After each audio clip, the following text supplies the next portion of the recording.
BJP বিধায়কের পর এবার বাঁকুড়ায় বিজেপি নেতার হুমকি। ফেসবুক লাইভ করে ইন্দাসে স্কুল শিক্ষকের নিশানা করলেন বিজেপির মণ্ডল সভাপতি। এই নিয়ে নতুন করে তৈরি হয়েছে বিতর্ক। প্রতিবাদী পথে তৃণমূল। বিজেপি নেতা অবশ্য নিজের অবস্থানে অনড় রয়েছেন।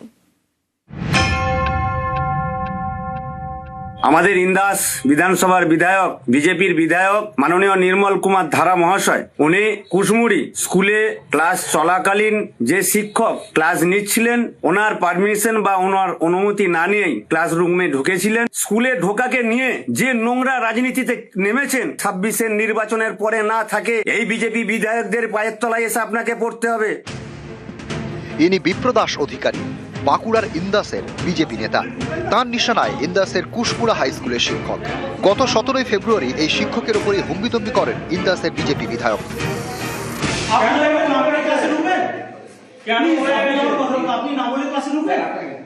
আমি আপনার এই দিকে ঢুকি, যেদিকে ঢুক আমি ওই দিকে ঢুকান, আপনি অফিসিয়াল রুলস জেনে আসবেন। আমার জানা আছে কেন শিক্ষাঙ্গন কেন শিক্ষাঙ্গন কেন। হঠাৎই কুশমুড়া হাই স্কুলের ক্লাসে ঢুকে পড়েন বিজেপি বিধায়ক নির্মল ধারা। ক্লাসরুমের পরিচ্ছন্নতা নিয়ে প্রশ্ন তুলে পড়ুয়াদের সামনে শিক্ষকের উপর চোটপাট শুরু করে দেন। ক্লাসে বলে ঢুকবেন না, কেন আসবো তাই বুঝি। কেন শিক্ষাঙ্গনটা কি করে রেখেছে? আমি করে রাখিনি, ছেলেমেয়েরা করেছে। কেন আপনাদের বাড়ি পরিষ্কার করেন না? আমি করি। তাহলে কেন ছাড় দেওয়া আমার ডিউটি নয়? কেন না বলে ক্লাসে ঢুকবেন? কেন আপনি না বলে ক্লাসে ঢুকবেন? আমি আপনার এই দিকে ঢুকি, যেদিকে ঢুক আমি ওই দিকে ঢুকান, আপনি অফিসিয়াল রুলস জেনে আসবেন।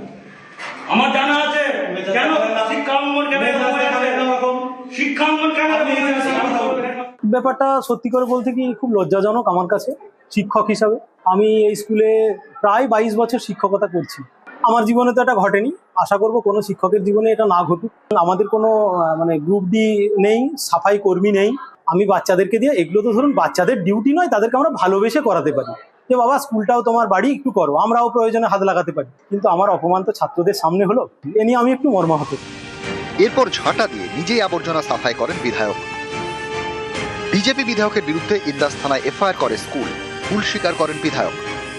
আমি তো ওনার সামনে ঢুকি না, এটা পুরো হলঘর ছিল। আমি হলঘরে পেছু দিয়ে আমি অবস্থাটা দেখছি যে কি অবস্থা হয়ে আছে। আর নিশ্চয়ই একটা স্বাভাবিক, যখন আমি ওনার এই সামনে দিয়ে ঢুকতাম, ওনাকে নিশ্চয়ই আমার একটা তাকে ইয়ে করা দরকার ছিল।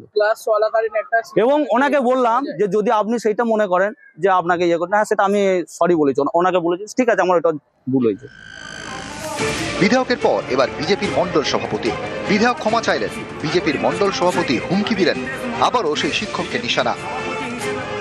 আমাদের ইন্দাস বিধানসভার বিধায়ক, বিজেপির বিধায়ক মাননীয় নির্মল কুমার ধারা মহাশয়, উনি কুশমুড়ি স্কুলে ক্লাস চলাকালীন যে শিক্ষক ক্লাস নিচ্ছিলেন, ওনার পারমিশন বা ওনার অনুমতি না নিয়েই ক্লাসরুমে ঢুকেছিলেন। স্কুলে ঢোকাকে নিয়ে যে নোংরা রাজনীতিতে নেমেছেন 26-এর নির্বাচনের পরে না থাকে, এই বিজেপি বিধায়কদের পায়ের তলায় এসে আপনাকে পড়তে হবে। অন্যভাবে রূপ দিলে হবে না। বিজেপির ভোটকে কিভাবে সায়স্তা করতে হয় সেটা কিন্তু বুঝে নেবেন। তার মানে কি আপনি প্রচ্ছন্ন হুমকি দিচ্ছেন নাকি? ওনারই কথার পরিপ্রেক্ষিতে আমি এই কথাটা বলেছি। শিক্ষককে হুমকি বিজেপি নেতার। প্রতিবাদে এদিন পথে নামে তৃণমূল। ক্লাসরুমের মধ্যে ঢুকে আমাদের মাস্টারমশাইকে যেভাবে তিনি ধমকেছেন এবং চমকেছেন, তার প্রতিবাদ গোটা রাজ্য জুড়ে হয়েছে। আবার তাদের মণ্ডল সভাপতি বলছেন আমরা কোনো শিক্ষককে অপমানিত হতে দেবো না। বিজেপির মণ্ডল সভাপতির মন্তব্যের দায় নিতে নারাজ তাঁর দলের বিধায়ক। আপনি যদি ওই ইয়ের মন্তব্য করেন যে মণ্ডল সভাপতির কথা বলেন, ও তো বললাম যে ওটা ওনার বিষয়, ওনার ব্যক্তিগত মত। বাঁকুড়ার ইন্দাস থেকে দেবব্রত মণ্ডল, নিউজ 18 বাংলা। ডেবরার দিকে নজর রাখবো। আবাসে কাটমানির অভিযোগে ভুল বদল উপভোক্তার। ডেবরায় নেতার বিরুদ্ধে কাটমানির অভিযোগ প্রত্যাহার। যুব নেতার বিরুদ্ধে কাটমানির অভিযোগ প্রত্যাহার করলেন উপভোক্তাই। আমাদের সঙ্গে রয়েছেন প্রতিনিধি দিগ্বিজয়। দিগ্বিজয়, উপভোক্তাই তো অভিযোগ করেছিলেন যে তার থেকে কাটমানি নেওয়া হয়। কদিন আগে তিনি অভিযোগ করেছিলেন যে আবাসের টাকা ঢুকতে না ঢুকতেই তার থেকে কাটমানি চাওয়া হয়, যুব নেতা সেই কাটমানি চায়। তাহলে হঠাৎ করে এই ভুল বদল কেন? হঠাৎ করে এই ভুল বদল কেন সেই নিয়েই আমরা ওই ইলিয়াস খানকে জিজ্ঞেস করেছিলাম যে অভিযোগ করেছে। সে বলেছে যে তাকে কয়েকজন কিছু ভুল বোঝাবুঝি করেছিল, তার জন্যই সে ওই যুব নেতা অর্থাৎ দেবদার ইসলামপুর এলাকায় যে যুব নেতা রয়েছে শেখ সাইরুল আলী, তার বিরুদ্ধে কাটমানির অভিযোগ তুলেছিল। 8,000 টাকা আবাসে বাড়ি পাইয়ে দেওয়ার জন্য নিয়েছিল। এই অভিযোগ প্রায় 10 দিন আগে হয়েছিল, সেই খবর আমরা দেখিয়েছিলাম, কিন্তু তার হঠাৎ করে কেন ভুল বদল হলো সেই নিয়ে কিন্তু বিভিন্ন জায়গায় প্রশ্ন উঠছে। তাহলে কি তাকে ভয় দেখানো হয়েছে? কিন্তু সেই ইলিয়াস খান গতকাল ডেবরা বিডিও অফিসে অভিযোগ জানিয়েছে যে তিনি সাইরুলের বিরুদ্ধে যে অভিযোগ করেছিলেন সেটি তাকে কেউ ভুল বুঝিয়েছিল, তার জন্যই করেছিল। তার কাছে সাইরুল কোনো টাকা নেয়নি। বিডিওর কাছে যে অভিযোগ করেছে সেই অভিযোগ কিন্তু প্রত্যাহার করার জন্য ঘুরে বিডিওকে আবেদন করেছে। সব মিলিয়ে কিন্তু এই পরিস্থিতি বর্তমানে দাঁড়িয়েছে। তবে সে ইলিয়াস খান পরিষ্কার জানিয়ে দিয়েছেন যে সে কোনো কাটমানি ওই যুব নেতাকে দেয়নি। বেশ, ধন্যবাদ দিগ্বিজয়।